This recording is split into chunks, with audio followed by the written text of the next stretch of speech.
ban cho nhân gian ôi tặng phẩm vô giá.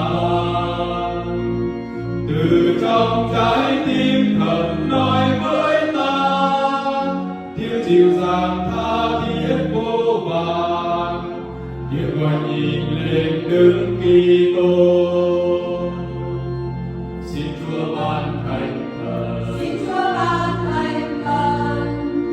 người đến điện ơi chúng con nên được người công chính, người là